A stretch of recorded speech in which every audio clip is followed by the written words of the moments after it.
전설의 무쇠팔 최동원도 세계의 미녀 오드리 헵번도 피해갈 수 없었다. 한국인의 대장암 발병률 아시아 1위. 대장암 쇼크가 대한민국을 강타한다. 50대 이후 급증하는 대장암의 위험 신호를 조기에 감지하고 대장암의 공포에서 벗어나기 위한 해법은 무엇인지, 아는 만큼 피해갈 수 있는 대장암의 비밀. 동아대학교 병원 대장외과 박기재 교수와 함께 자세히 알아봅니다.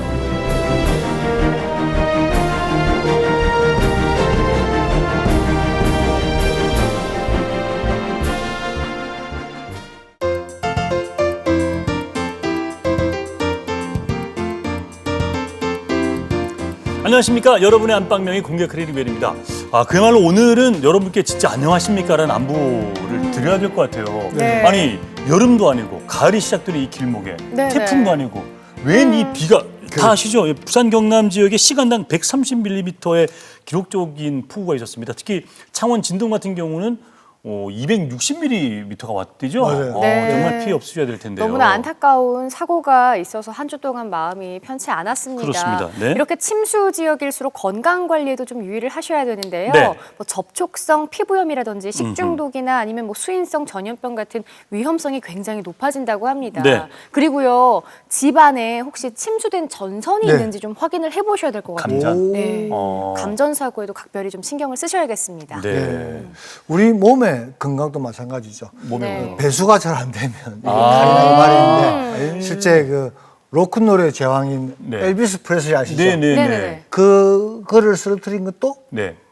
만성 변비, 배수가 안 돼가지고 돌아가셨어요. 네. 놀라운 사실입니다. 엘비스 프레슬리의 얘기도 얘기입니다만 이 얘기를 이 배수로 인간의 몸으로 응용하신 우리 박사님 대단하십니다. 자, 그래서 오늘 사실 주제가 바로 대장 질환인데 그 중에서도 바로 대장암입니다. 자, 대장암 공부를 해볼까요? 바로 이분을 모시겠습니다. 오늘의 명의 동아대학교 병원 대장외과 박기재 교수님 모셨습니다. 반갑습니다, 교수님. 반갑습니다. 자, 엘비스 프레슬리가 만성 변비를 앓고 있었다는 사실, 혹시 이게 진짜 대장암하고 연결이 돼 있나요? 엘비스 프레슬리의 주치에 의하면요. 네. 엘비스 프레슬리는 사망 직전까지도 변비로 꽤 고생을 했는가 봅니다. 네. 엘비스 프레슬리를 죽은 뒤에 네. 부공 결과를 보시면요. 네. 대장의 길이가 실제보다도 2배 가까이 예. 길어지고 확장되어 있었다고 합니다. 네. 예, 문제는 본인의 자존심 때문에 네. 네. 아마 치료를 적절히 못 하신 게 아닌가 아. 생각이 됩니다. 네. 예. 본론으로 들어가서 네. 변비와 대장암과의 관계를 말씀드리면요. 네. 네네.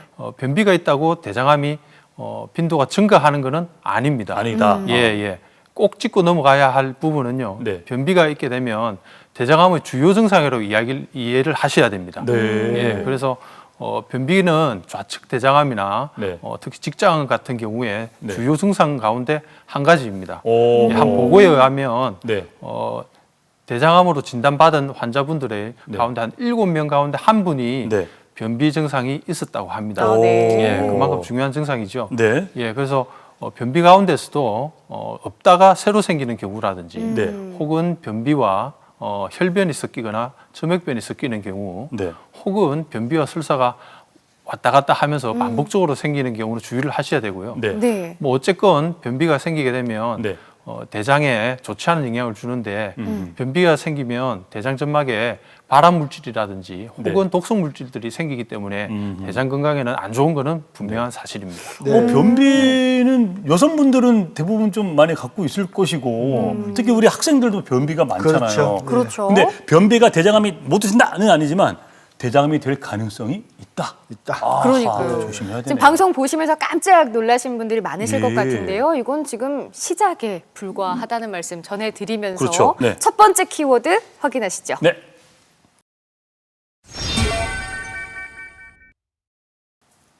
네, 그럼 교수님, 대장암의 불편한 진실이라는 건 과연 뭡니까? 대장 자체가 그쪽이 좀 불편하잖아요. 그냥 말하기 더놓고 말하기 불편하게 그래서 불편한 건가? 아닌가? 그걸 어떻게 야 이렇게 대장 아파 이렇게 말 못하니까. 예. 어떤 이유일까요? 예, 대장암의 불편한 진실이라는 건 대장암의 발병률을 두고 이야기하는 겁니다. 발병률. 예. 과거에는 서구병이라고 해서 혹은 또 부자병이라고 하는 별명이 있었죠. 네. 근데 최근에는 한국의 경우도 식습관과 생활 패턴이 많이 바뀌면서 네. 대장암 발병률이 많이 증가했습니다. 네. 전 세계 대장암 발병률 순위를 보여주는 그림인데요. 네. 저희 한국 같은 경우는 대장암 많이 발생하는 미국이나 네. 일본이나 캐나다보다도 역시 빈번한 발병률을 보이고 있습니다. 네. 4위죠. 네. 국제보건기구에 의하면 아시아 1위로 확인되었기 때문에 그러네요, 진짜. 예, 네네. 우리나라가 이제는 대장암 주요 발병 국가로 등록이 된다고 이야기를 네. 하시면 될 것 같습니다. 네. 국내 주요 암종 발생률을 보여주는 그래프인데요. 네. 작년도 보건복지부에서 발표하였습니다. 네네. 네. 대장암은요, 갑상선암과 위암 다음으로 많은 암으로 등록되어 있습니다. 네. 남자의 경우는 위암 다음으로 많은 빈번하게 발생하는 암이고요. 네. 여성의 경우는 갑상선과 유방암 다음으로 많이 발생하는 암이라고 등록되어 있습니다. 네. 네. 이 정도라면은 앞으로 추세는 더 늘어날 수 그렇죠. 있고 1위를 넘볼 수 있는 그런 또 질환이 될 수도 있겠네요. 그죠? 네. 예, 맞습니다. 안타깝지만 해마다 5.6% 정도씩 증가하는 추세를 보이기 때문에 네. 네. 2030년 정도 되면 대장암 발생률이 2배 가까이 증가한다는 전망을 보여주고 있습니다. 실제로 네. 10년 전에 비해서 2배가 늘었잖아요. 예, 대장암 맞습니다. 발병률이. 예. 그런데 실제 이거 보면 많이 대장암에 많이 걸리시는데 우리 주변에도 네. 대장암으로 이렇게 고생하거나 돌아가신 분들이 상당히 유명인 중에도 많죠. 예, 그렇습니다. 아마 주변에서 대장암 진단을 받았다거나 혹은 대장암 진단을 받고 수술을 받았다는 주변 지인들도 많으실 많고, 텐데요. 네. 예, 유명인사 중에서도 있습니다. 누가 있습니까? 잘 아시는 네. 작곡가 이영훈 씨죠. 네. 이문세 씨 예, 노래 그렇습니다. 다 만들었던. 네. 그분도 대장암으로 사망하셨고요. 예. 그다음에 부산의 대표적인 투수죠. 네. 최동원. 예, 맞습니다. 예, 프로야구의 전설이죠. 예, 예. 최동원 씨도 대장암으로 돌아가셨고요. 예. 또 예를 들면 가수 기른정 씨도 대장암으로 기른정 돌아가셨습니다. 네네. 예. 그렇군요. 또 오드리 헵번도 오드리 헵번도 오드리 헵번. 예, 또 세계 미녀를 레이건 대통령도 들어. 예, 맞습니다. 레이건 대통령 같은 경우는 대장암 진단을 받으셨지만 네. 잘 투병 생활을 하셔서 네. 치료가 잘 되었다고 들었습니다. 아하, 예. 그렇군요. 자, 그러면 이분들의 공통점은 유명인이다 하는 공통점이 있겠지만 어떤 공통점이 예를 들어 어떤 이유로 이렇게 돌아가신 거죠? 대장암의 이유죠. 예. 원인. 예, 원인을 알아야 예방도 하고 치료가 가능하겠죠. 네. 예, 모든 암이 마찬가지입니다만은 대장암의 경우는 다양한 원인들이 있습니다. 그러나 대장암이 생활 습관이나 식습관과 관련된 대표적인 암인데요. 네. 원인을 보시면요. 원인이 삥 돌다가 섰고요. 예. 보시면 음주나 예. 흡연 예. 그리고 체중이 과하게 많은 비만인 경우나 네. 네. 운동 부족도 중요한 원인 중에 한 가지입니다. 네. 예, 그리고 식습관을 보시면요. 붉은 고기, 쇠고기나 돼지고기가 되겠죠. 그 다음에 가공육입니다. 햄이나 소세지 같은 경우는 많이 드시거나 네. 혹은 또 유전적 요인도 중요한 원인이 됩니다. 빼놓을 수 없는 게 대장암의 씨앗이 되는 선종성 용종도 중요한 원인이라 하겠습니다. 선종성 네. 용종. 네. 예, 알겠습니다. 네. 아까 그래프에서 봤던 네. 그 남녀 발생률을 비교했을 때 보니까 남성이 여성보다 대장암 발생률이 조금 더 높았습니다. 그렇다면은 어떤 분들이 대장암에 더 잘 걸리는지, 잘 걸리는 그런 유형이 따로 있는지 좀 궁금하기도 하거든요. 예, 한 두 가지 정도로 말씀을 드려야 되겠는데요. 네. 첫 번째는 나이입니다. 나이. 예, 대장암의 대부분은 50대 이상에서 발생합니다. 그래서 통계 수치를 보면요. 50대와 60대, 70대를 합치면 전체 대장암의 한 80%를 차지하고 있습니다. 네. 그만큼 나이에 따라서 많이 발생하는 빈도를 보이고 있습니다. 저희 네네. 또 우리 시청자 여러분들이 워낙 또 순수하셔가지고 50대부터 40, 나는 49살이니까 괜찮아 이런 분들이 계시거든요. 그런 분들도 20%는 포함되잖아요. 맞습니다. 예, 예. 예. 그래서 국가적으로 시행하고 있는 암검진 프로그램에서는 네. 50세 이상에서는 네. 대장 내시경이나 대장 이중 촬영을 하는 네. 대장암 네. 검진 프로그램을 수행을 하실 것을 권장을 하고 있습니다. 네. 예, 그리고 두 번째로 말씀을 드려야 될 게 네. 궤양성 대장염과 크로운시병 같은 염증성 장질환입니다. 네. 이 경우에는요, 네. 일반인들보다 대장암 발병 확률이 20배 가까이 높게는 네. 그렇게 보고가 되고 있습니다. 네. 특히나 이 경우에는 30년 일찍 발견되기 때문에 네. 조기 검진을 하셔야 되는 분에 속합니다. 아, 네. 궤양성 대장염 우리가 보통 위궤양은 들어봤어도 네. 대장에도 궤양이 있어요, 박사님? 그렇죠. 네. 그러군. 크론씨 병은 사실 좀 생소하기도 하거든요. 예, 드물지는 않습니다. 그 대장염이 궤양성 대장염이나 네. 크론시 병 같은 경우에는 네. 흔하지는 않지만 네. 굉장히 오랜 동안 투병생활을 하셔야 되고 네. 꼭 투병생활 중에는 건강검진을 잘 하셔서 네. 대장암을 조기에 예방을 해야 될 겁니다. 예. 네. 그렇군요. 알겠습니다. 뭐 필요하다면 대장 전체를 또 절제할 수도 있겠죠. 예, 맞습니다. 예. 필요한 경우에는 전 대장 직장 절제술을 하고 회장낭을 만들어서 네. 직장을 대용해야 하는 수술을 해야 됩니다. 네. 알겠습니다. 그래도 크론시 병이나 궤양성 대장염은 예전에 비해서는 치료약이 많이 좋아져서 평생 가지만 그래도 많이 경과가 좋은 편이죠. 예, 맞습니다. 예전에는 진짜 뭐 난치성 질환이라고 해서 네. 꽤 많은 환자들이 네. 너무 고생을 하셨는데 요즘에 다양한 약제들 때문에 네. 비교적 잘 견뎌내시는 것 같습니다. 오늘 저희가 대장암 학회에 온 듯한 느낌이에요. 교수님도 대장 전문이시고 우리 박사님도 대장 대장암 박사님이시니까 전문이시고. 아주 좋습니다, 지금 분위기. 예. 그래요. 네. 근데 이제 아까 위험 요인 몇 가지 말씀하셨는데 특히 가족력 이야기도 하셔야 될 것 같아요. 가족력이 있으면 아마 조심하셔야 되겠죠. 예, 예, 맞습니다. 네. 대장암은 대표적으로 유전적 요인이 규명된 질환인데요. 네. 유전적으로 발생할 확률이 전체 대장암의 약 20 내지 25%에서 유전적 혹은 가족적 요인을 가진다고 합니다. 가족력이나 유전적 소인이 없는 경우에 평생 동안 약 2% 정도의 대장암 발병률을 보이는데요. 네. 예, 부모님 중에 한 분이 대장암이 있는 경우는요, 네. 6%로 증가해서 3배 가까이 증가합니다. 네. 예, 그 다음에 부모 1명과 형제 2명이 있는 경우에는 8%, 네. 부모가 젊은 나이죠, 45세 미만의 대장암 네. 진단을 받으신 경우에는요, 5배 가까이 증가합니다. 네. 그리고 부모 2분 다가 대장암으로 진단이 된다면 17%까지 증가하는 걸로 조사되었습니다. 네. 예. 그렇다면 실제로 이렇게 유전이 되는 대장암이 있어요? 예, 분명히 있습니다. 오. 대표적인 게 유전성 용종증과요. 네. 네. 유전성 비용종성 오. 대장암이 있습니다. 네. 그래픽 길이 봐요. 네. 확 올라갔어요. 예, 많이 네. 올라가죠. 예. 예. 유전성 비용종성 대장암의 경우는요, 많게는 80% 가까이 대장암에 이완이 된다고 그러고요. 네. 가속성 용종증의 경우는 치료를 하지 않으면 네네. 100%에서 대장암이 발견됩니다. 네. 아니 그 설명 그게 좀 해주시죠. 뭐예요? 유전성 뭐 용종성하고 가족성 용종이 무슨 말인데? 네. 유전성 비용종성 대장암은요, 네. 통상의 대장암이 발병하는 기전은 용종이 생긴 다음에 대장암으로 진행이 됩니다. 네. 그런데 네. 이 경우는 유전적인 결함 때문에 네. 용종이 없음에도 불구하고 대장암으로 진행이 되는 경우입니다. 네. 예. 아까 그 뒤에 있었던 가족력. 예, 가족성 용종증의 네. 경우는요, 이것도 유전 질환의 하나인데 이 유전자가 있는 경우에는 대장 전체에 네. 100개 이상 혹은 수천 개 이상의 많은 용종들이 생기는데 그 용종의 특징이 선종성 용종입니다. 네. 그래서 시간을 두고 지내면서 관찰을 해보면 100%에서 암으로 변화를 한다는 이야기가 됩니다. 네. 그러면 그런 아까 방금 말씀하셨던 두 가지 종류의 케이스에 해당될 수 있는 가능성은 얼마나 됩니까? 그래서 그게 분명하게 조사된 바는 없습니다만 네.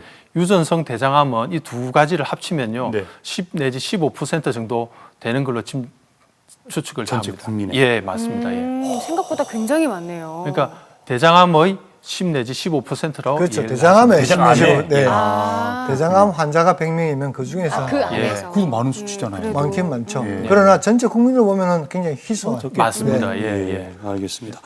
자, 가족력이 있다고 해서 불안에 떨 필요는 없습니다. 그만큼 관심을 갖고 예방에 신경 쓰라는 의미인데요. 그래서 저희가 두 번째 키워드를 공개해드리도록 하겠습니다.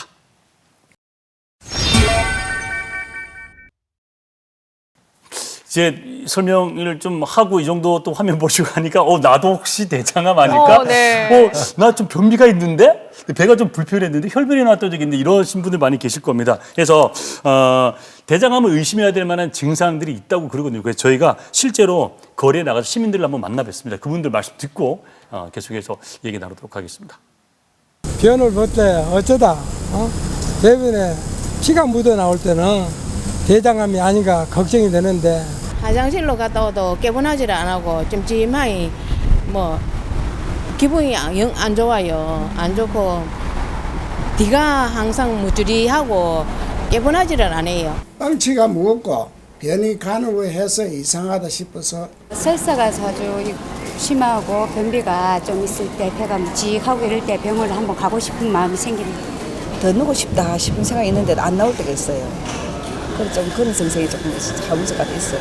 배가 더부룩하고 좀 묵직하고 이래가지고 끈끈하게 아프고 이럴 때 변을 봤을 때요 안 시원하고요. 그리고 또 혈변도 나오고 또 이게 뭐지 할 때.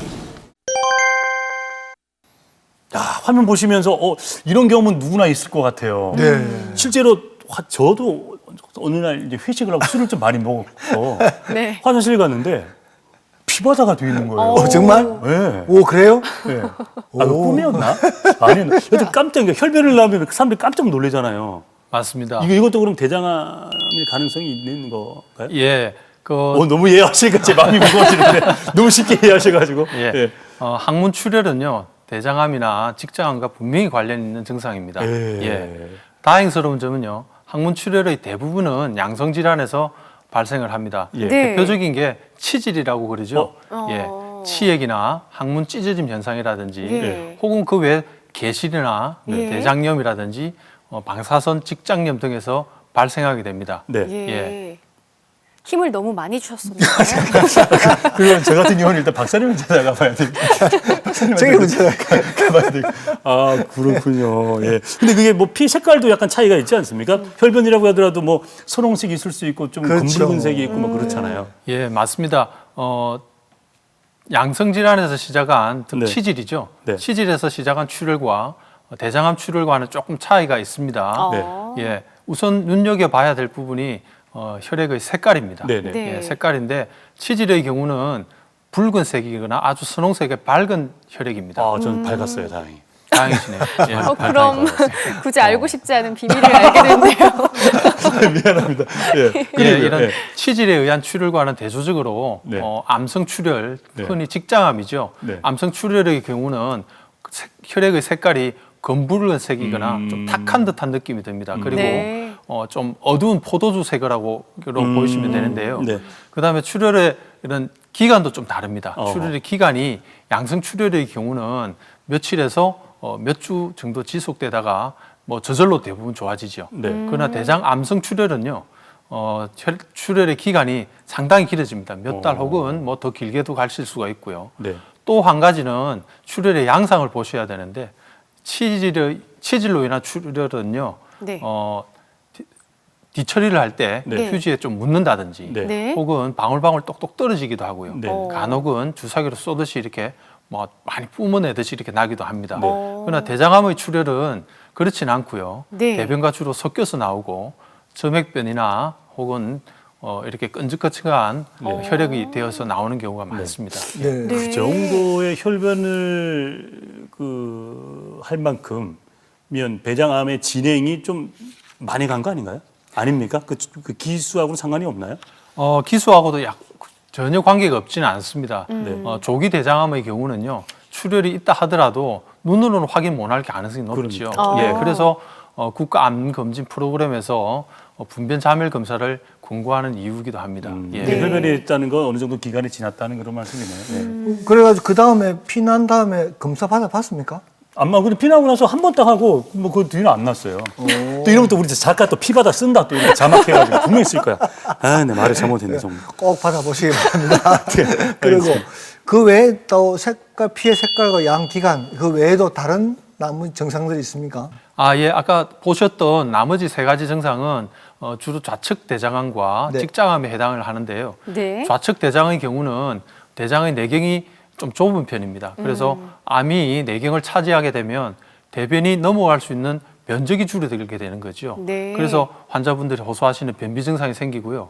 변비증이 아니라면 그 좁아진 틈으로 액상의 변이 먼저 내려가게 됩니다. 그래서 설사증이 생기기도 합니다. 네. 직장 쪽으로 내려가게 되면요, 뒤가 무지근하다든지 혹은 화장실에 다녀왔음에도 불구하고 또 가고 싶다는 잔변감 증상이죠. 네. 이 경우는 직장 안쪽에 제한된 용적 안에 네. 직장에 암이 차게 되면 그걸 직장 감각은 대변이라고 생각하지 않고 암이라고 생각하지 않고 대변으로 생각을 하게 됩니다. 그래서 착각을 하게 되는 거죠. 그래서 직장암이 있게 되면 잔변감이 생길 수밖에 없게 됩니다. 네. 또 한 가지는 좌측 대장암의 경우는 암이 많이 자라다 보면 내경을 완전히 꽉 막아버리는 경우가 있게 됩니다. 이 경우에는 가스도 배출되지 않게 되면 장이 막히는 장 폐색으로 진행을 하고요. 네. 이 시기를 넘어서게 되면 장이 천공이 되는 장천공으로도 또 위험한 경우를 갈 수가 근데 있습니다. 그 정도 되면 사람이 알 것 같은데요. 아프거나 뭐 그러지 않나요? 몰라요? 근데 잘 모를 수도 있는데 근데 대변이 가늘어지면 얼마큼 가늘어지죠? 자주 가려 그러면 환자분들이 주로 호소하는 증상을 보시면요. 대변이 가늘어진다고 이야기도 하시는 분도 있지만 네. 평소처럼 대변 굵기가 다르다고 이야기하시든지 혹은 또 연필처럼 혹은 볼펜처럼 이렇게 가늘게 대변이 나온다고 이야기를 하십니다. 그럼 컨디션에 따라서 또 그 전날 먹은 거에 따라서 다를 수도 있죠. 예, 그렇습니다만 그렇게 가늘어지나요? 아닌가요? 난 시스템이 다르다. 자주 가면 몇 분까지 갑니까? 화장실. 잔변감 때문에 가면은. 그거는 어떤 분들은 뭐 하루에 3번, 4번도 있으십니다만은 갔다 와서 바로 또 가셔야 된다고 하시는 분들도 있습니다. 저도 하루에 한 30번까지 가시는 분들 봤는데. 30번을 가서 화장실 떠나지를 못해요. 그분은 저기겠죠. 다음날 대장암 그래도 병원에 안 오셔가지고. 예, 맞습니다. 예. 그래가지고요. 네. 결국에는 이제 오셔서 이제 진단 받으신 거죠. 그렇군요. 알겠습니다. 자, 그럼 우측에 대장암이 발생할 때는 어떤 경우가 생깁니까? 예, 우측 대장암의 경우는 좌측 대장암과는 조금 다릅니다. 우측 대장의 경우는 내경이 넓기 때문에 대장암이 자란다고 하더라도 꽉 막는 경우는 그렇게 흔하지는 않은 편이고요. 네. 일반적으로 비특이적인 증상을 보입니다. 소화불량이나 복통이 있다든지 네. 혹은 만성적인 피로감과 체중 감소 등이 있을 수 있고요. 네. 간혹은 빈혈 증상으로 내원하시는 분들이 있는데 조사를 해보면 우측 대장암으로 밝혀지는 경우도 있습니다. 네. 예, 또 드물게는 복부에 덩어리가 만져지는 경우도 있습니다. 네. 초기에는 실제로 증상이 없죠, 대장암은? 실제로는 대장암 초기에 증상이 분명한 증상은 없다고 보시는 게 맞습니다. 네. 예, 그래서 대장암 초기라고 진단을 받으신 분들의 대부분은요, 우연히 발견되었다든지 건강검진에서 발견한 경우가 많기 때문에 증상이 나타나면 이미 많이 진행이 됐다는 것을 아셔야 될 것 같고요. 네. 증상이 나타나기 전에 병원에 가셔서 종합검진을 받거나 하셔야 되는 게 좋겠습니다. 네, 계속해서 뭐 정기 검진을 받는 게 답이 아닐까 싶습니다. 자, 계속해서 세 번째 키워드 확인합니다.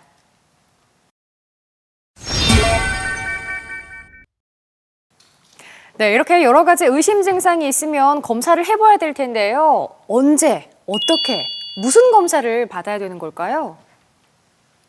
예, 일단 용종이 있을 때 어떻게 해야 되는지를 말씀드려야 될 것 같은데요. 네. 정식성 용종의 경우는요, 일반적인 평균 위험도라고 보시면 됩니다. 그래서 50세 이상부터 5년마다 내시경을 하시면 되고요. 네. 선종성 용종의 경우는 조금 주의를 하셔야 되는데요. 선종성 용종이 발견되고 내시경으로 절제를 하신 경우라면 1cm 이하의 경우는요, 3년마다 한 번씩 하시면 되고요. 네. 1cm보다 크거나 혹은 여러 개 발견된 경우라면 1년 뒤에 추적 검사를 하셔야 됩니다. 네. 예. 그리고 가족분들 중에 대장암 병력이 있으신 분이라면요, 가족분들 가운데 55세 이상에서 진단이 된 경우라면 정상적인 5년마다 대장암 검진을 받으시면 되고요. 네. 가족분들이 대장암에 진단을 된 나이가 55세 이하이거나 혹은 가족분들 2명 이상이 대장암으로 진단을 받으셨다면 40세부터 좀 더 자주 하셔야 됩니다. 네. 예.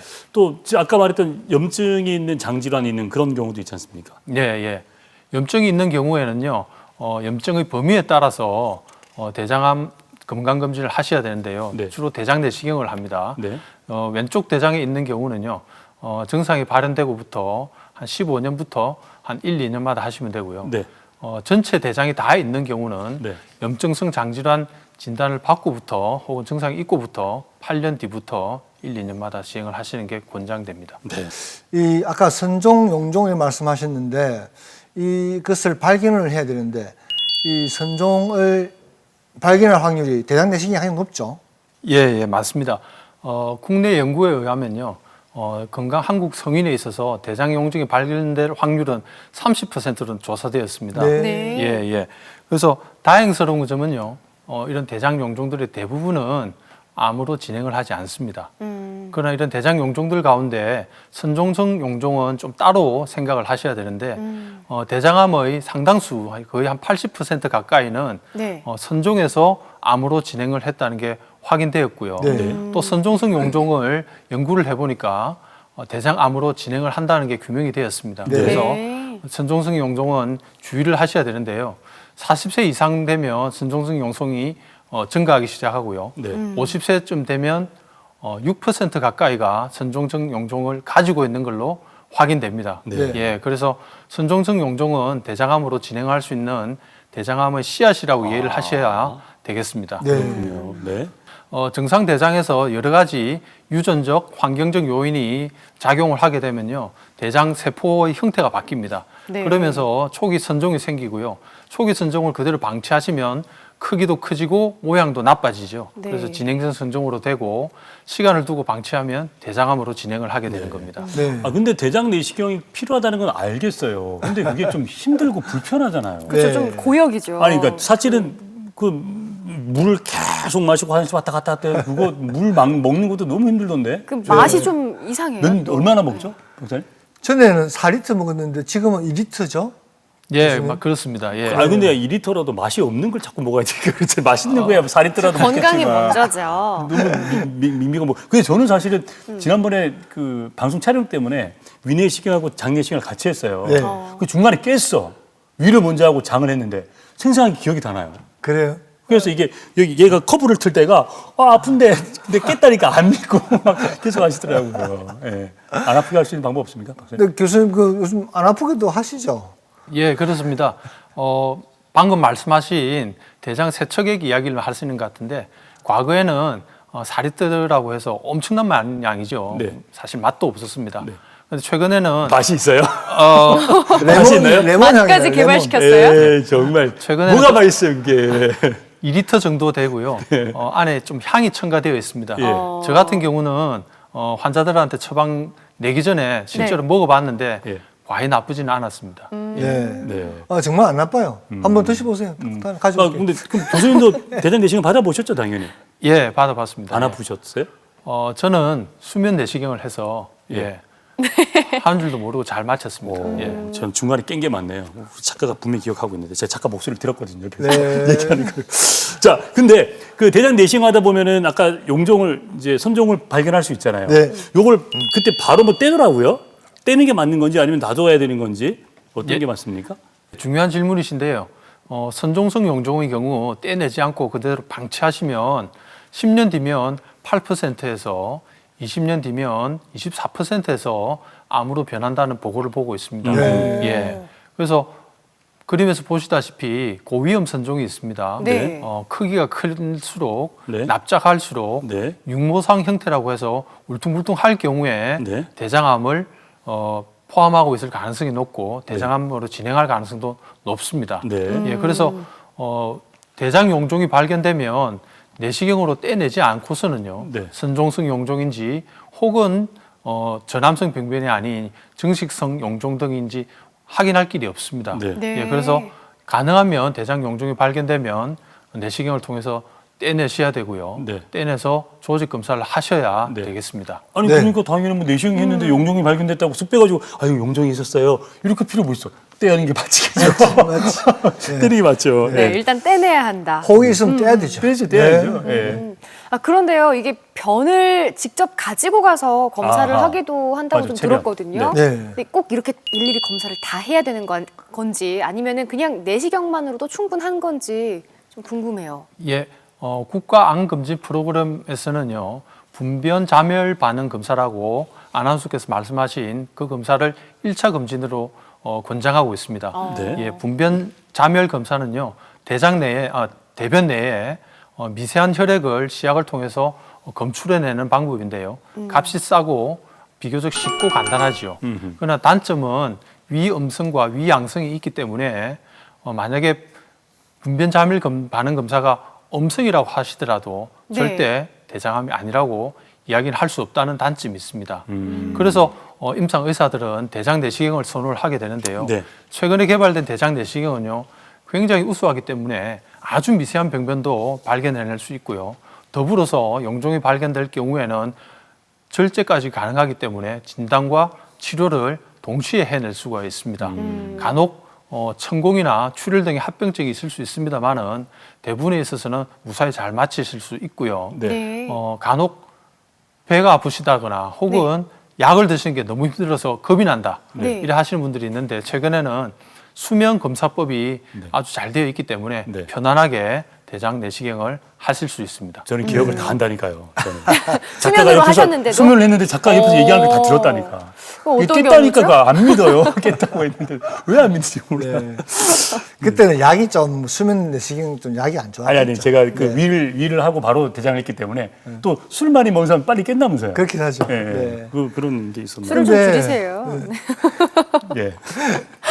근데 교수님, 이 대장암 진단을 받는 분들이 많이 계신데 그런 분들은 주로 자기가 변기가 몇 기쯤에 진단받나요? 특별히 또 좀 안타까운 사례가 있습니까? 예.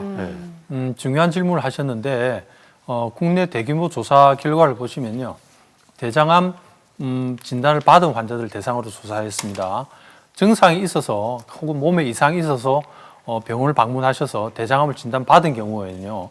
이 경우에는 거의 절반 이상이 3기나 4기의 진행성 대장암으로 진단되었습니다. 예, 그래서 조기 검진이 그만큼 중요하다는 이야기를 할 수가 있겠습니다. 예. 그 안타까운 사연은요. 제 경우인데 제 환자들 저 가운데 나이 많으신 할머니가 시골에 사시는 분인데 복부 증상이 있었죠. 소화불량과 혹은 뭐 배가 좀 아프다 하셨는데 시골에 사시다 보니까 그냥 그대로 집에 계시다가 뒤늦게 많이 나빠져서 오셨는데 수술은 무사히 마쳤습니다만은 안타깝지만 배 안쪽에 복막에 암이 파종이 되어서 시한부 인생을 사시는 분도 계시고요. 예, 또 다른 어르신 한 분은 할아버지신데요. 연세가 많으시고 복통 증상도 있었습니다만 주된 증상은 변비였습니다. 변비와 체중 감소가 있는데 그냥 병원을 안 가신 것 같아요. 그래서 최근에 복막염 증상으로 수술을 했는데 수술하면서 대장암 천공이라는 게 발견되었고요. 이미 수술 당시에 암으로 퍼져 있는 4기 말기암으로 진단이 되었습니다. 좀 안타깝죠. 그래서 좀 더 빨리 대장 내시경이라든지 건강검진 프로그램을 따르셨다면 하는 아쉬움이 많이 남습니다. 예. 제가 생각하기에는 가장 안타까운 경우는 뭐냐면 대변 자멸 검사 있잖아요. 거기서 양성이 나왔어요. 피가 나오는 걸 확인해서 현미경으로. 그래서 집에 통지를 보냈어요. 그걸 받아보시고는 무시한 거예요. 그리고 대장 내시경을 받으라고 권했지만 그분은 안 받으신 거예요. 그래서 한 1년 뒤에 대장암이 발견돼가지고 그 수술 받고 결국에는 또 사망하시게 되는 그런 경우가 있는데 그 검사를 무시하는 거예요. 그 검사가 양성이 나오면 2차 검사를 꼭 받아보셔야 되는데. 무시할 수도 있고 또 무서울 수도 있죠. 그래서 꼭 그런 분들은 꼭 받으시기를 제가 바랍니다. 자, 오늘 대장암에 대해서 여러분 함께 얘기하고 있습니다. 자, 다음 오늘의 마지막 키워드 살펴보도록 하겠습니다.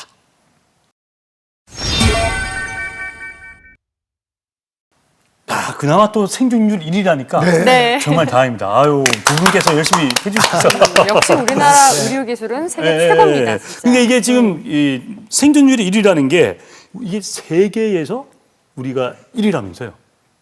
예, 그렇습니다. 그래프를 잠깐 보시면요. 예, 조사 기간에 조금 다소 차이는 있습니다만은 미국이나 캐나다, 일본 등 의료 선진국이라고 하죠. 이들 나라보다 저희 대장암 치료 성공률은 훨씬 높은 걸로 조사되었습니다. 세계 1위. 예. 자, 그리고 이제 우리 국내 주요 암의 5년 생존율 비교인데요.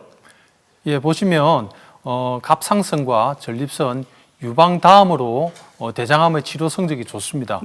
과거 15년 정도 경과한 동안에 58%에서 74%까지 대장암의 5년 생존율이 증가되었죠. 그래서 이런 좋은 성적이 나온 데 이유는 국내 의학계에서 끊임없는 토론과 네. 수술 시연을 하면서 네. 수술 치료법과 네. 치료 방법들에 대해서 네. 표준화가 많이 되었다고 보시면 될 것 네. 같습니다. 네. 예, 일례로 복강경 대장암 수술 관련해서는 미국과 유럽 선진국이죠, 그죠? 네. 그런 선진국에서 사실은 시작됐습니다. 원조는 미국 등입니다. 네. 그러나 실제로는 최근의 결과를 보시면 네. 네. 국내 대장암 복강경 수술은 가히 세계 최고라고 보시면 될 것 같습니다. 저는 그들이지만 세계 최고는 우리다. 그러니까 제가 알기로는 복강경 수술이 대장암에서 개복 수술과 비교해 보면 우리나라 그 60% 되거든요. 네. 네, 그러니까 다른 나라에 비해서 훨씬 더 많은 분들을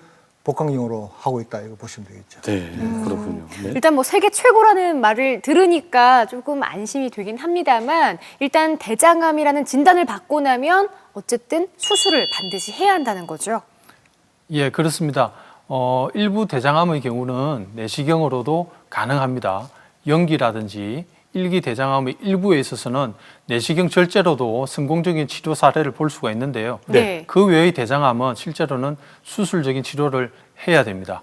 예, 수술의 목적은 1차적으로 원발 병소와 림프절을 절제를 해서 네. 1차 치료가 완성이 되는 길이고요. 네. 그 절제된 조직을 가지고 조직 검사를 해서 최종 병기를 확인할 수 있고 그 병기에 맞춰서 향후 치료 계획을 세울 수가 있습니다. 네. 또 한 가지는요, 대장암의 경우는 출혈이나 폐쇄나 천공 등의 중요하고 위험한 합병증들이 생기게 되는데요. 네. 1차 치료의 목적 말고도 이런 2차 합병증들을 예방할 수 있기 때문에 대장암에 있어서 수술적 치료는 치료의 시작이기도 하고 네. 가장 확실한 치료 방법이 되겠습니다. 네. 정말 심각한 이제 병기가 높은 경우에는 사기나 되면 수술 정말 힘들죠. 네. 그나마 수술이 가능하다는 것에서 우리 희망을 찾을 수가 있는데요. 교수님, 수술 방법에 대해서 설명 좀 부탁드리겠습니다.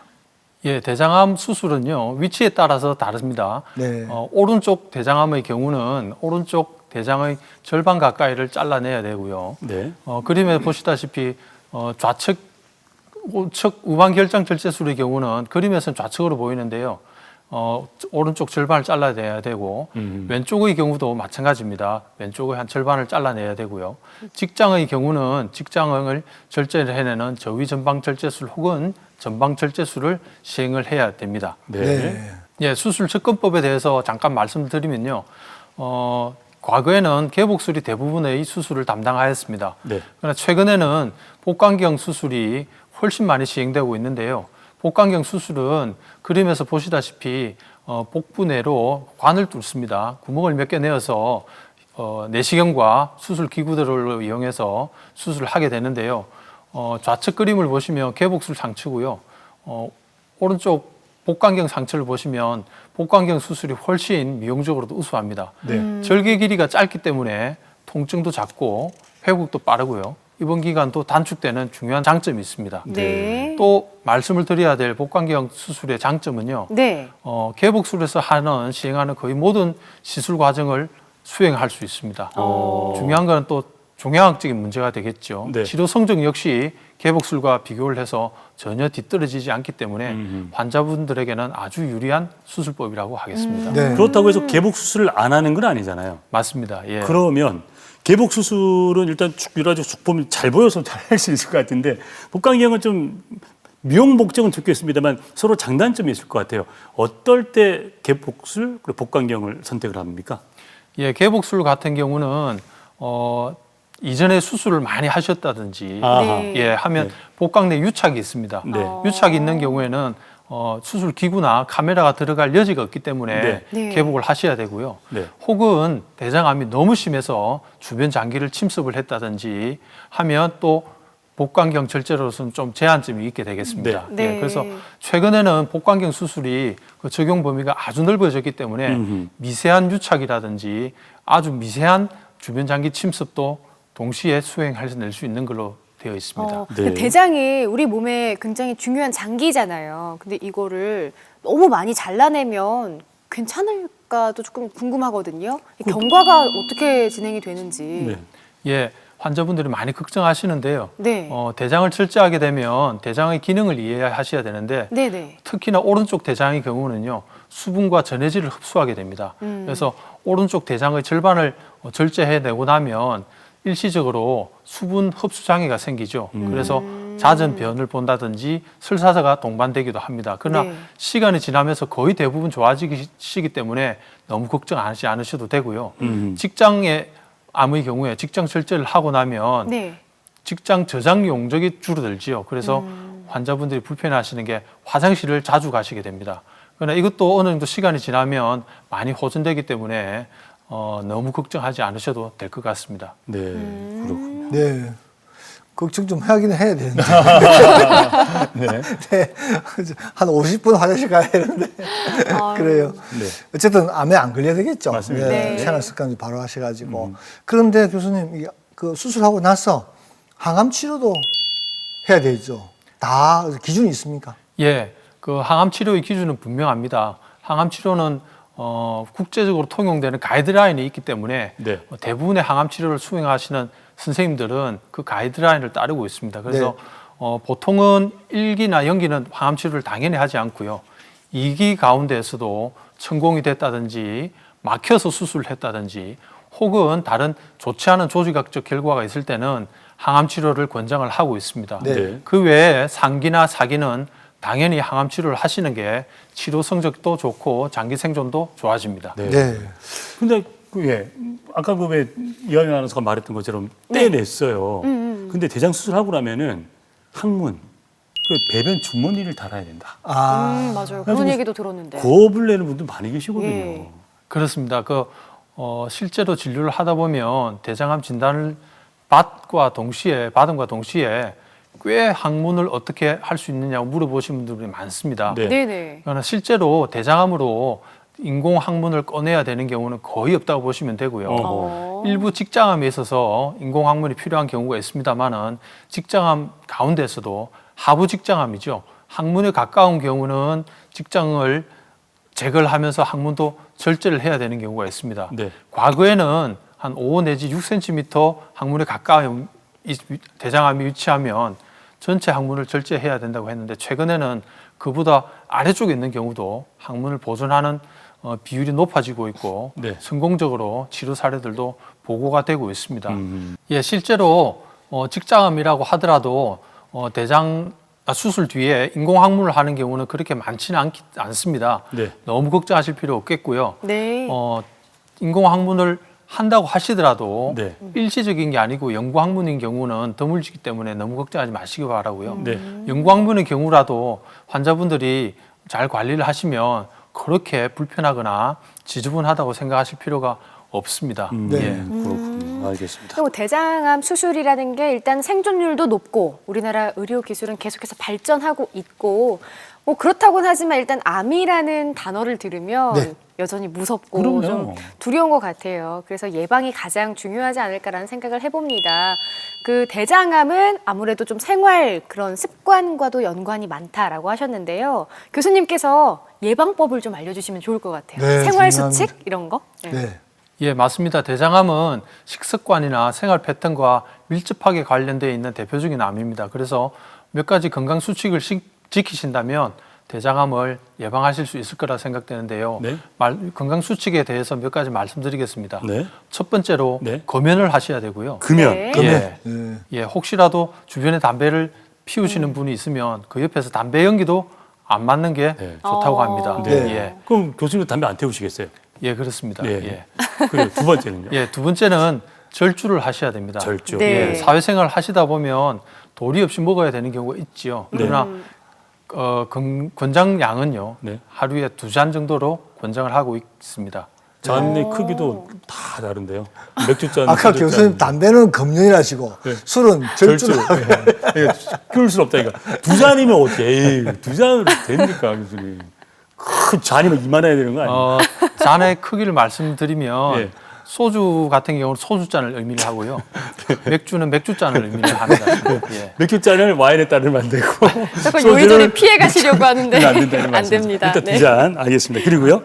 예, 세 번째로 식습관을 좀 개선하셔야 됩니다. 네. 소고기나 돼지고기 같은 이런 붉은 고기를 가능한 줄이셔야 되고요. 네. 가공육이죠. 소세지나 햄을 줄이시고 네. 신선한 과일이랑 야채는 충분히 드셔줘야 됩니다. 네. 그리고 하루에 30분 이상, 일주일에 5번 이상 좀 땀이 날 정도로 운동을 하는 걸 권장을 하고 있고요. 네. 비만 되지 않도록 관리하셔야 됩니다. 네. 예. 마지막으로 말씀드려야 될 게 검진인데요.